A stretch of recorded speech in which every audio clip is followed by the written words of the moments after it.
নমস্কার, সোমা পলাশ লাইফস্টাইলে আপনাদের সকলকে জানাই সাদর আমন্ত্রণ। আশা করি সকলেই ভালো আছেন আর সুস্থও আছেন। আজকে চলে এসেছি নতুন আর একটা ভিডিও নিয়ে। আশা করি আপনাদের সকলেরই ভালো লাগবে।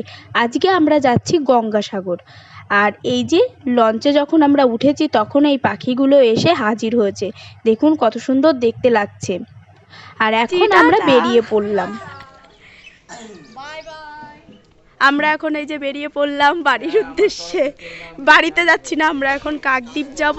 এই যে আমাদের টিম আর ওই যে থেকে গেছে সবাই, আর আমরা ছিলাম এই হোটেলে। আর এখন এই যে আমরা বেরিয়ে পড়ছি। বেরিয়েছি 10টার দিকে, সেই জন্য একটা ধাবাতে দাঁড়িয়ে এই যে আমরা এখন নিরামিষ ভাত খেয়ে নিচ্ছি। কদিন ধরে মাছ ভাত মাংস এসব খাওয়া হয়েছে, তার জন্য আমরা একটু নিরামিষ ভাত খেয়ে নিলাম। আর এই দিকে চলে এসেছি নামখানা ঘাটে, নামখানা জেটিতে। এইখানের থেকে আমরা লঞ্চে উঠবো, আমরা যাব গঙ্গাসাগর। আমি আগে ভুল বলেছি, আমি বলেছিলাম যে কাকদ্বীপ যাচ্ছি, কিন্তু ওটা আমি ভুল বলেছিলাম। আর এখন আমরা এই লঞ্চটাতে উঠবো বিশ্বমাতাতে। আর আমরা যখন গিয়েছিলাম লঞ্চটা না একদমই ফাঁকা ছিল, আমরা খুবই ভালোভাবেই গেছি। আর আমার একটু জলে ভীষণ ভয়, সেজন্য আমার একটু ভয় লাগছিল, কিন্তু সবাই ভীষণ আনন্দ করেছে। চলুন দেখি লঞ্চের ভেতরে গিয়ে দেখি ভেতরটা কেমন। আর এই লঞ্চটা ছিল অনেকটাই বড়, এই সাইড দিয়ে রয়েছে বসার জায়গা আর মাঝেও রয়েছে বসার জায়গা। হয়তোবা ওনারা এখানে ঘুমন, সেই জন্য এখানে ওই জায়গাটা করা রয়েছে। আর সাইড দিয়ে সব বসার জায়গা রয়েছে। আর এই দিকে যাচ্ছিল বাংলাদেশের একটা লঞ্চ নাকি এইগুলো বলে, জানি না সঠিক। এইগুলোতে হয়তোবা মাছ বা অন্য কোনো কিছু নিয়ে যাতায়াত করছে এটাতে করে। এটার অনেকটাই বড় ছিল, তাই আবার আমি একটু জুম করে দেখিয়ে দিলাম। এটা বাংলাদেশের রয়েছে, এই বোটটা বাংলাদেশের। আর আমাদের থেকে অনেকটাই দূরে ছিল, কিন্তু আমি এটা একটু জুম করে তুলেছি জন্য একটু কাছে মনে হচ্ছিল।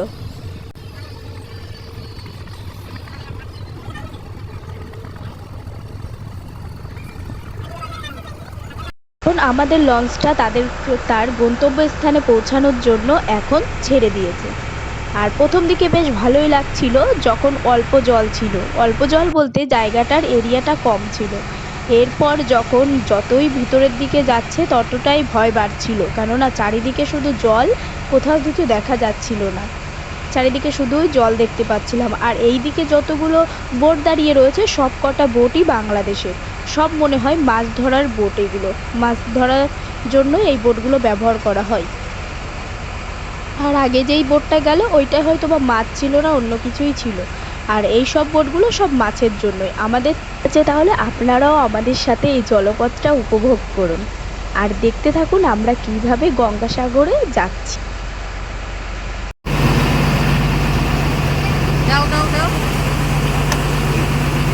আরে এইখান থেকে ফেললি হয়ে যায়।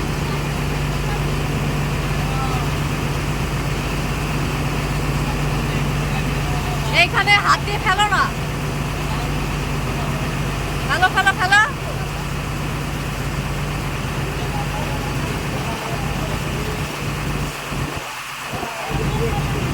হ্যালো, ও হো হো হো হো।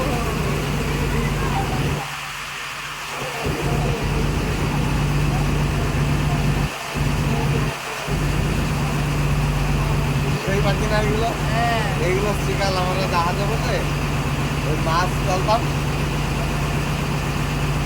ছোট ছোট পিস করে। ও হা করে খেয়ে যাচ্ছে, গ্যাস ধরে খাচ্ছে সব।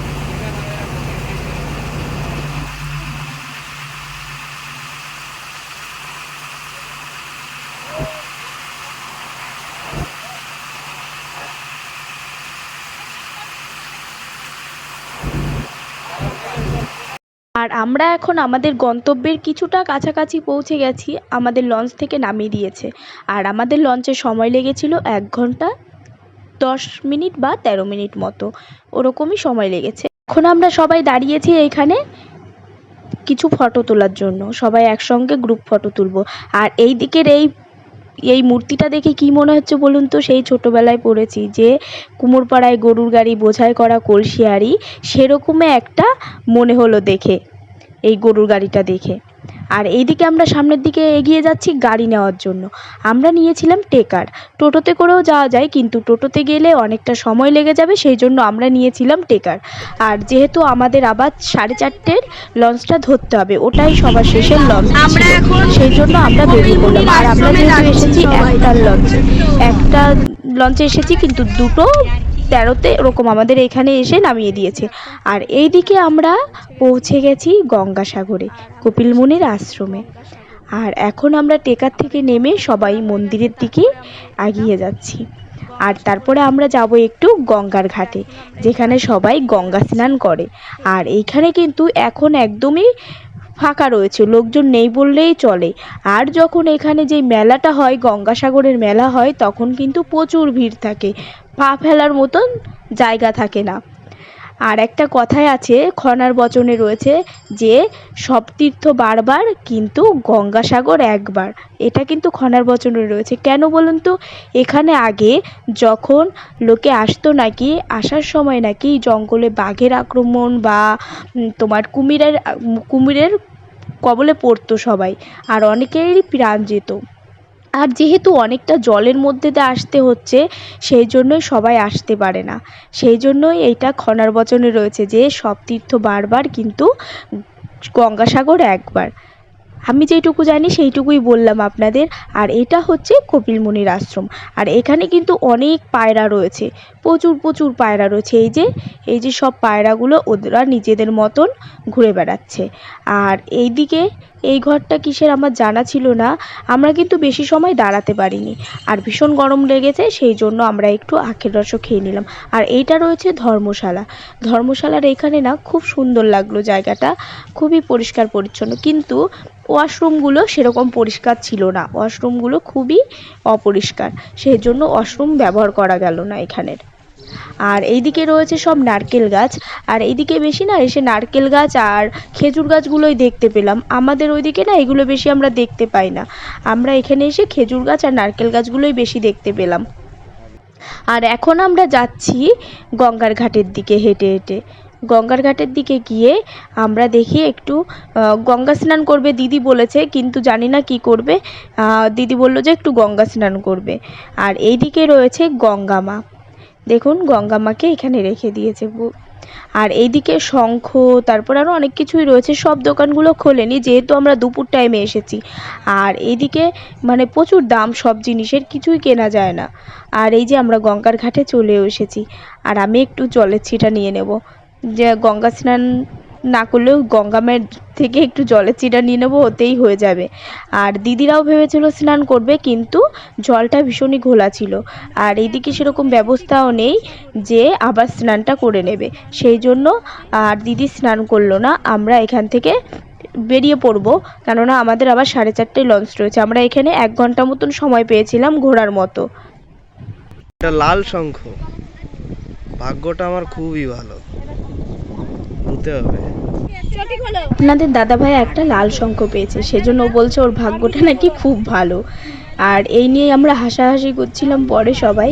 আর এখানে দাঁড়িয়ে না খুবই ভালো লাগছিল, গঙ্গার একটা শান্ত মানে একটা সুন্দর একটা ঠান্ডা মৃদু হাওয়া দিচ্ছিল, আর একটা শান্ত ভাব, কোনো রকম কোনো ইয়ে নেই। আর আমরা না একটা খুবই শঙ্খ ভালো লাগছিল, পেয়েছি। মনে হচ্ছিল যে এখানে যদি আমি সব সময় থাকতে পারতাম খুবই ভালো লাগতো।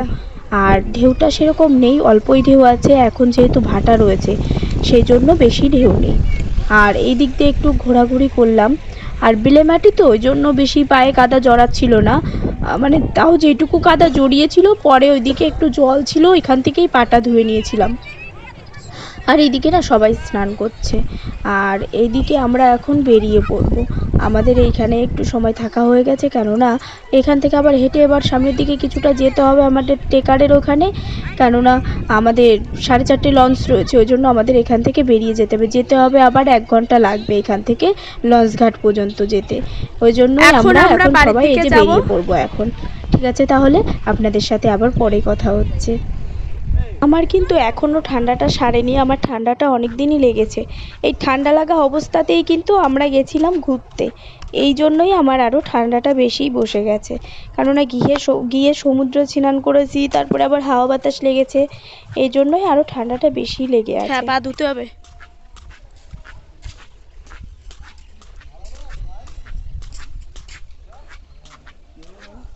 হ্যাঁ, ওই জল নিয়ে তাহলে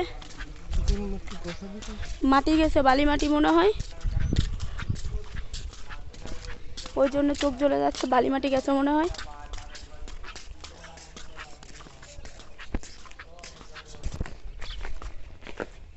এই যে আমরা গঙ্গার থেকে এসে এইখানে আবার ঘাটে চলে এলাম। এই স্লিপ করবে, স্লিপ করবে। আমরা 19 জন মতো গেছিলাম বকখালিতে। এবার আমরা 19 জন বকখালিতে যাওয়ার পরে কিন্তু আমরা গঙ্গাসাগরে এসেছিলাম 9 জন, আর 10 জন কিন্তু আসেনি। ওরা আজকে সাইট সিন করবে ওইখানে বকখালিতে, সেই জন্য ওরা আজকে আসেনি। আগের দিন ওরা সাইট সিন করেনি, কিন্তু আমরা আগের দিন সাইট সিন করে এসেছিলাম, ওই জন্য আমরা আজকে গঙ্গাসাগরে এসেছি, আর ওরা সেই জন্য আর আসেনি। আর এই যে লঞ্চ ঘাটে আমরা চলে এসেছি, এত ভিড় হয়েছে আসার সময়, মানে এটা লাস্ট লঞ্চ ছিল, ওই জন্যই এত ভিড়। আর রয়েছে ভাটা এখন, মানে লঞ্চটা আগাচ্ছিলই না, কতটা সময় নিয়ে তারপরে গিয়ে লঞ্চটা সামনের দিকে গেল। আর ভীষণ ভয় লাগছিল, দুলছিল, মানে জায়গার থেকে নড়তে পারছে না, আর এদিক ওদিক করছিল। আর আমি যেহেতু সাঁতার কাটতে জানি না, আর আমার জলে ভীষণ ভয়, আর আমি তো আসার সময় ঘুমিয়ে এসেছি। এত লোক রয়েছে, ওই জন্য আরও বেশি ভয় লাগছে, যে এত লোক রয়েছে যদি লঞ্চ কিছু হয়ে যায়, ওই জন্যই বেশি ভয় লাগছিল। আর এই যে আমরা নেমে পড়েছি নামখানাতে লঞ্চ ঘাটে, আর এখন হয়ে গেছে সন্ধ্যা, আর আমরা এখন চলে যাব রেল স্টেশনে আমাদের ট্রেন ধরার জন্য। ঠিক আছে, তাহলে আজকের ভিডিওটা এই পর্যন্তই থাকছে। সকলে ভালো থাকবেন, সুস্থ থাকবেন, আর আজকে তাহলে আসি। ধন্যবাদ। আর যদি কেউ আমার পরিবারের সদস্য না হয়ে থাকেন, তাহলে অবশ্যই চ্যানেলটিকে সাবস্ক্রাইব করে আমার পরিবারের সদস্য হয়ে যাবেন। 6:40 বাজে।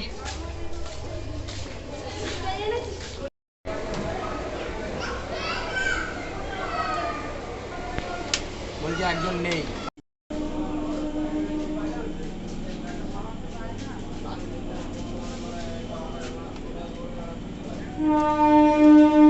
যা শীত ছিল ট্রেনের মধ্যে বেরিয়ে বেঁচেছি। এ মামা কোন জায়গা?